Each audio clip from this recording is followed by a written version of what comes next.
Hello, good morning, जय हिंद। तो आप लोग कैसे हैं? उम्मीद करते हैं कि सब लोग ठीक होंगे। तो आज के वीडियो में हम बताएंगे कि जो मेनली डिजीज़ के बारे में पिछले क्लास में हम बता चुके हैं आप लोगों को, जो वैक्सीन क्या होता है, वैक्सीन के बारे में सारा चीज़ यूजेज बता दिए थे, उसका उपयोग उपयोग जिसको यूज़ भी कहते हैं वो ये चीज़ बता दिए। उसके बाद वो आया कहाँ से, बनाया कैसे, उस कब बनाया है, सारी चीज़ बता दी हैं। आज आपको क्या बताएंगे, अब हम मेनली बीमारी के बारे में बताएंगे। कितने तरह का बीमारी हमारे शरीर में जो आखिर आता है, तो कितना कितना रास्ता है उसको भी वो बीमारी आने के लिए, कितना कितना एनएच है। देखिए जैसे ट्रक चलता है रात में, तो उसको तो पता है अगर दिल्ली जाएगा तो कौन कौन सा एनएच से जाना है, तो उसको तो पता होना चाहिए तब ना चलाएगा ट्रक या कोई भी गाड़ी। तो उसको रोड मेनली पता होना चाहिए, तब उसको इलाज भी करेगा। तो बीमारी को अच्छे से तरीके से पता होना चाहिए, ये कहाँ से आया, तब ना उसको समझेगा यह बीमारी है और इसका इलाज यह है। तो हम डिजीज डिजीज का जो है ना डेफिनेशन डेफिनेशन थोड़ा सा देख लेते हैं। पहला क्या है? डिजीज है। डिजीज मतलब हम बीमार है, स्वस्थ, जैसे अभी स्वस्थ है इस रूप से नहीं है, कोई परेशानी हो रहा, पेट में दर्द हो रहा है, किडनी खराब है, लीवर खराब है, पिल्ली काम नहीं कर रहा, हार्ट बीट धड़क रहा, बहुत ज्यादा धड़क रहा है, बीमारी है, कम धड़क रहा, नहीं है धड़क रहा, चल गए, लंग्स काम कर रहा है, नहीं कर रहा है, ये सारे चीज क्या है? बीमारी के तौर पे है। क्या है? ये सारे चीज बीमारी है। तो सारे बीमारी के बारे में हम एक एक करके बताएंगे, लेकिन अभी जो है ना मेनली इंट्रोडक्शन दे रहे हैं। तो बीमारी को क्या कहेंगे, और इसमें क्या कहते हैं, इंग्लिश में क्या कहेंगे उसको? Discomfort. I am not comfort बोलेगा। सीबीएसई वाला क्या बोलेगा? I am not comfortable, sorry for that. मतलब हम अच्छे यानी कि स्वस्थ नहीं है, और हम लोग क्या कहेंगे? हम लोग बिहारी क्या कहेंगे? हम बीमार हैं, ठीक नहीं लगे छे, देह ठीक नहीं लगे छे, मन ठीक नहीं लगे छे, क्या कहेंगे? यही सब कहेंगे हम लोग। तो बीमारी, उम्मीद करते बीमारी समझ में आ गया। तो 3 जगह उसी को लिखे हैं, अलग अलग भाषा में। बिहारी में बीमारी लिखे हैं, ये है बिहारी। ये है सीबीएसई वाला। और ये क्या है? डॉक्टर का गप सप करेगा डॉक्टर सब है, इसको ये डिजीज हो गया, बहुत घातक डिजीज है। तो आपको समझ में आ जाना चाहिए, मतलब बीमारी हुआ है। क्या हुआ है? बीमारी हुआ है, वही बात कह रहा है डॉक्टर, अपने आपस में बात करेगा। क्योंकि डॉक्टर सब भी तो मेडिकल डिपार्टमेंट में तो अपना अपना सबका वजूद है, तो अपना भाषा में वो रखा है। वो कह रहा है क्या, जब तक तुम इसको नहीं पढ़ोगे तब तक तुम हम मेरा भाषा कैसे तुमको समझ में आएगा? तो इसलिए वो हम बीमारी ने कह के क्या कहेगा? डिजीज कहेगा, डिजीज कहेगा। लेकिन हम लोग को समझ जाना होगा क्या है डिजीज, मतलब बीमारी। तो कितने तरह का होता है? पहला टाइप क्या होता है? Congenital disease. मतलब यह जेनेटिक से रिलेटेड है, जीन से। गांव में देखिएगा या घर में देखिएगा, तो गाली भी महिला लोग अक्सर बोलती भी है, बच्चा को बोलती हैं, थोड़ा तो नस्ले में गड़बड़ी है। अगर कह दिया नस्ल में गड़बड़ी है, तो किस में? मतलब यह कॉन्जेनिटल डिजीज, यहाँ ब्रैकेट में डिजीज हम छूट गया है, डिजीज स्पेस कम था, सब में डिजीज है। सब में क्या है? डिजीज है, डी लगा दिए हैं, सब में क्या है? डिजीज, डी लगा दिए हैं सब में। तो अगर तुरा नस्ले में गड़बड़ी है बोल दिया, तो सोचिए कि इसमें गड़बड़ी है, किसमें? इसमें गड़बड़ी है। कॉन्जेनिटल डिजीज, कॉन्जेनिटल डिजीज, इसको क्या कहेंगे? कॉन्जेनिटल डिजीज कहेंगे। दूसरा में यह जो है बाहर से आता है, यह नस्ल वाला नहीं है, क्या कहेंगे इसको? इसको कहेंगे non communicable disease. Non communicable disease क्यों कहेंगे? इसीलिए नॉन कम्युनिकेबल डिजीज कहेंगे, यह एक एक व्यक्ति से दूसरे व्यक्ति पे नहीं जाता है। हालांकि दोनों मिला के क्या कहेंगे? Acquired disease. क्या कहेंगे? एक्वायर्ड नहीं, 1 मिनट।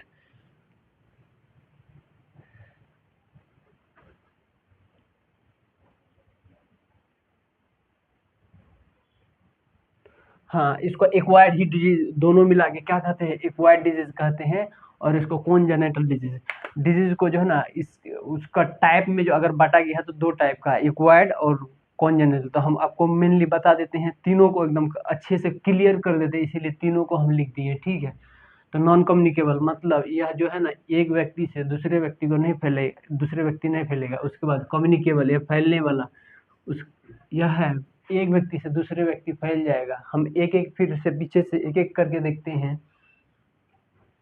यह किसी में नहीं फैलेगा। जैसे जेनेटिक जो डिजीज है, मान के चलिए आपको जेनेटिक डिजीज है, आपका उंगली कटा हुआ, नाक कटा हुआ, झांगुर है, आप कलर ब्लाइंडनेस है, या आप मान के चलिए कुछ भी है, मतलब जेनेटल डिजीज जो आपको आप जो है ना पूर्वज से लेके आए, जो अपने मम्मी पापा से लेके आए, जो मम्मी पापा जो आपको जैसे ही ये किया है, मतलब ओवम और स्पर्म जैसे फर्टिलाइज किया है उसी टाइम जो डिजीज दे दिया है, ठीक है, तो उसको क्या कहेंगे, जेनेटल डिजीज।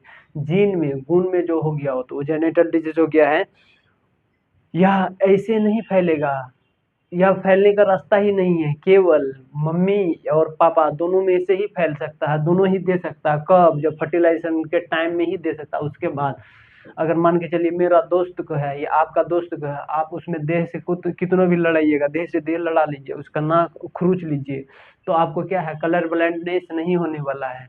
उसको मार के भाग जाइए, आपको कलर ब्लाइंडनेस नहीं होगा। उससे गप कर लीजिए, बतिया लीजिए, कुछ कर लीजिए, उससे आपको कलर ब्लाइंडनेस नहीं होने वाला है। या आपको उसका उंगली 6 गो होता है ना, देखिएगा हाथ में मेनली 5 उंगली है नॉर्मल में, लेकिन किसी को झांगुर हो जाए तो 6 गो, तब डुगडुगी बजाता है वो एकदम। देखिएगा लड़का लोग में मिलाएगा वो एकदम डुगडुगी बजाएगा, तो 6 गो उंगली हो गया तो क्या हो गया, जेनेटल डिजीज हो गया। उसके बाद यह जेनेटल डिजीज में भी देखते हैं कितने कितने कितने टाइप का है। पहला है सिकल सेल एनीमिया, पहला है सिकल सिकल सेल, क्या है, सिकल सेल एनीमिया। एनीमिया यह डिजीज बहुत घातक है, यह जानलेवा डिजीज है। यह होता है ना, तो सिकल का मतलब ही देखिए, बायोलॉजी वाला हम लोग का वर्ड नहीं यूज किया, डायरेक्ट चांद कह देता, चांद के शेप का बीमारी या डायरेक्ट हंसुआ का जैसा बीमारी, लेकिन नहीं, वो अपने भाषा यूज करेगा। सिक्कल मतलब क्या है, हंसुआ का आकार, ये हंसुआ आकार होता है ना, यह चांद का आकार, चांद के पार चलो, ये चांद के आकार हो जाएगा। क्या होगा, उसका जो आरबीसी है, ब्लड ब्लड निकालिएगा, ब्लड में क्या होगा, आरबीसी, आरबीसी जो रेड ब्लड सेल है वह क्या हो जाएगा, एकदम चांद की तरह। मेनली होना कैसे चाहिए, नॉर्मल में ऐसे होना चाहिए, लेकिन हो जाएगा कैसे, जैसे ई पहले बनाए ई ब्लड ऐसे हो जाएगा।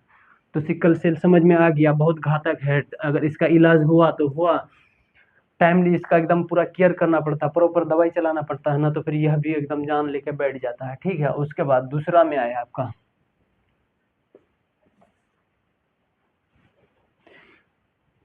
Muscular muscular cooler cooler fridge से आया क्या, मस्कुलर, याद रखिएगा, कूलर फ्रीज डिस्ट्रोफी, क्या है, डिस्ट्रोफी डिस्ट्रोफी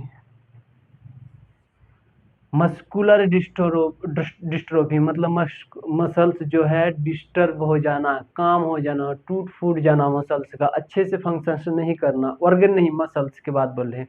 मसल्स डिस्ट्रोफी मतलब यह मसल से है, अगर हम यह हाथ उठाएंगे तो यह कॉन्ट्रेक्शन होगा, देखिएगा यहाँ जो है ना, जैसे यह फूलेगा, देखिए कॉन्ट्रेक्शन हो रहा है तब फूल रहा है यह, तब देखिए कितना चढ़ गया। फिर इसको सुलाएंगे आराम से हाथ को, तो देखिए ये दब जाएगा।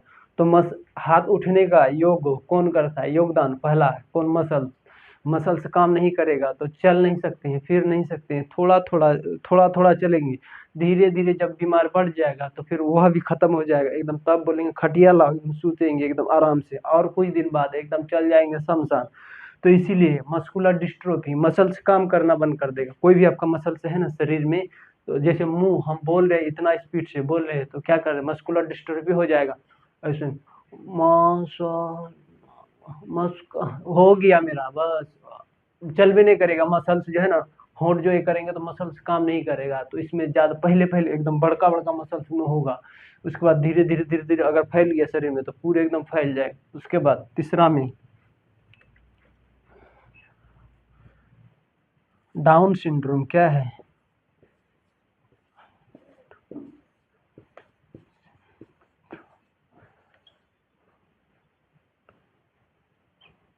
डाउन सिंड्रोम क्या है, डाउन सिंड्रोम, यह डाउन सिंड्रोम, अब समझिए डाउन सिंड्रोम क्या है। डाउन सिंड्रोम जैसे आपका 21वां क्रोमोसोम में, अब 21वां क्या होता है क्रोमोसोम, वो आगे बताएंगे, लेकिन याद रखिएगा ये वो क्रोमोसोम का बढ़ जाना, मन के 46, हम लोग ह्यूमन बींग में कितना होता है क्रोमोसोम का, जोड़ी नहीं मतलब सिंगल, 46 होगा, तो एगो बढ़ जाएगा, उसमें एगो अगर ज्यादा चल गया तो क्या होगा, क्या हो गया, डाउन सिंड्रोम हो गया, क्या हो गया, डाउन सिंड्रोम। उसके बाद लास्ट और एक वो है लास्ट में 4वां नंबर में कलर।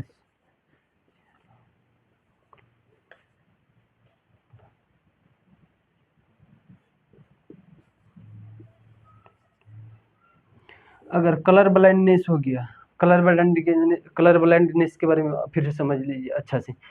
मतलब पहले ही समझा रही है कलर ब्लाइंडनेस अगर हो जाएगा आपको, यह भी जेनेटिक डिजीज है। कलर ब्लाइंडनेस जैसे हो जाएगा तो आपको लेके जाएगा डॉक्टर के पास। आप जाइएगा डॉक्टर के पास तो आपको एगो चार्ट दिखाएगा, एकदम बड़का सा चार्ट। मान के चलिए हम दिखाते हैं,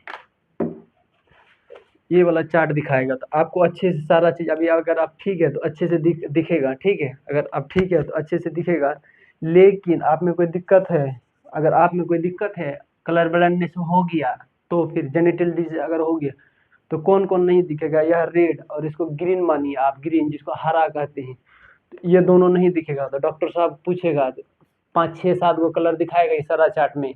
उसके बाद वो मशीन रहता है उसमें ऐसे चश्मा लगा के एकदम देखिए, अलग अलग तरह का जो है ना देखने का तरीका बताता है। उसके बाद देखते हैं आप, अगर आपको 2 कलर अगर नहीं दिखा, रेड और ग्रीन अगर नहीं दिखा तो आप जो है ना क्या है, कलर ब्लाइंडनेस है। कलर ब्लाइंडनेस है, धीरे इसको भी अच्छा से केयर कर रखना पड़ता है, समय समय पे इसको जो है ना दवाई वगैरह लेते रहना चाहिए। वो ये उतना घातक नहीं होता, कम होता है, लेकिन ये सब जो है ना ऊपर वाला सब जो थोड़ा सा इससे ज़्यादा घातक होता है। उसके बाद दूसरा वीडियो बोल रहे नॉन कम्युनिकेबल डिजीज। यह तो फैला होता है किससे, फैला होता है तो बैक्टीरिया से नहीं, किससे, मतलब कैंसर। कैंसर किससे फैला होता है, कैंसर खुद का सेल एकदम हड़हड़ा के, मान के चलिए अभी हमारा शरीर में नॉर्मल सेल डिवीजन कर रहा है, एकदम कर रहा। हम एकदम खाएंगे, होड़ के खा लेंगे, गुटखा खा लेंगे, मसल से मेरा खिया जाएगा तो वहाँ एकदम डिवीजन करेगा सेल। क्या क्या डिवीजन करता है, सेल। और डेली करेगा, डेली हम खाई नहीं खा के सूझ जाएंगे एकदम, सुबेरे डिवीजन करेगा। या तो हम भर दिन खाई नहीं खाएंगे, रात में एकदम डिवीजन करेगा आराम से एकदम पूरे, फिर जितना एकदम खिया गया उतना भर जाएगा। तो घुसियाते एक बार सोचता सेल डिवीजन जो कितना इसको हम डेली करेंगे, डेली वो खाई नहीं खाएगा, डेली हम उसको जो है ना कंप्लीट करेंगे, उसको रिपेयर करेंगे। तो एक दिन क्या, कभी कभी उसको अगर गुस्सा ज़्यादा चढ़ जाएगा तो क्या करेगा, वो एकदम उसका रेगुलेटर जो है ना छोड़ देगा, बोलेगा जो है ना करते रहो तुम, एकदम डिवीजन करते रहो। उसको पिन दे देगा, देखिए छोड़ देगा, वो पीछे हट जाएगा। सेल एकदम पड़पड़ा के डिवीजन करके एकदम मुंह हाथ फूल जाएगा।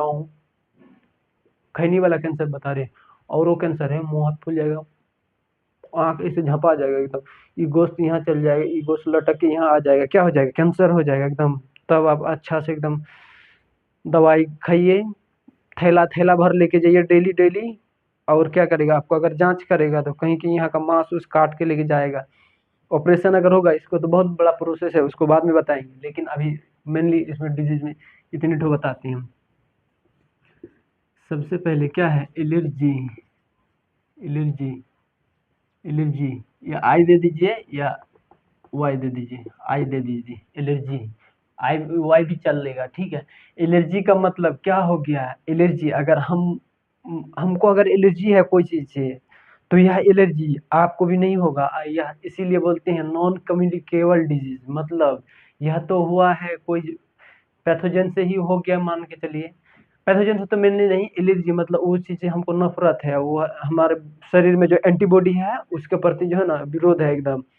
उधर अगर जाइएगा हम, क्योंकि शरीर का जो है ना वो बनबे नहीं करता, सीधी सी बात है। अगर आपका गांव में भी देखिएगा, पड़ोसी में अगर किसी से न बनेगा ना तो एकदम, अगर नया नवेले दुल्ही ना आएगा तो उसको एकदम मना करके रखिएगा, उधर भूल से नहीं जाना।